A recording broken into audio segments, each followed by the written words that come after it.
السلام عليكم. في هذه الأجواء الجميلة الرائعة ودي أذكر مواقف عقود النكاح الجميلة والرائعة اللي مرت بي.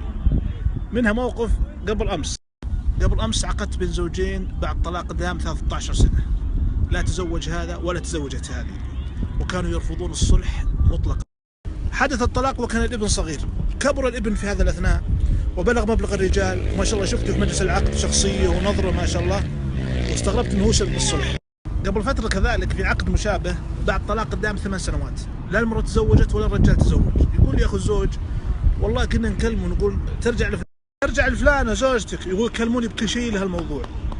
البنت كذلك أهلها يكلمونها عن زوجها تقول كلموني بكل شيء لهالموضوع، رجعه ما فيه. يقول أخوه سبحان الله وتكلمنا مرة وجبنا سيرة زوجته كأن الرجال لاين، فرحنا استغربنا بالعادة يجزع. يقول جينا وتواصلنا مع أهل زوجته وعلمناه وقلنا شوفوا بنتكم لعلها لاينة مثله، يقولون والله انها فعلا لاينة، انها ما ادري ايش طلينا ونفس الشيء. وتم العقد بدون قيد او شرط، وكل واحدة فرحة بالثاني. هذه من الغرائب صراحة. سالفة ثالثة مشابهة، طلقها زوجها وكان يرفض تماما انها تتزوج، وهي رافضة انها ترجع له، حتى كان اذا جاء احد يخطبها دخل عليهم رشاش. والمهم انه طرد عنها الخطاب كله.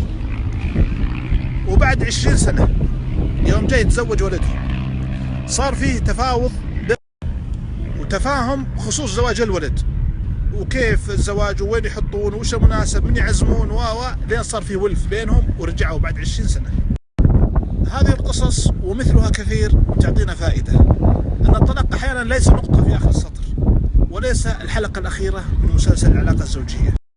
وبعض الأزواج والزوجات إذا وقع الطلاق يخربونها، ما عاد يحطون طريق للعودة، يجيبون الزين والشين اللي صار واللي ما صار، ثم يحصل صلح غير متوقع في بنشوب الترقيع. بعضهم يمضي سنين ويحاول يصحح الصورة اللي رسمها عن شريك حياته عند أهله، والمشكلة بعضها كذب.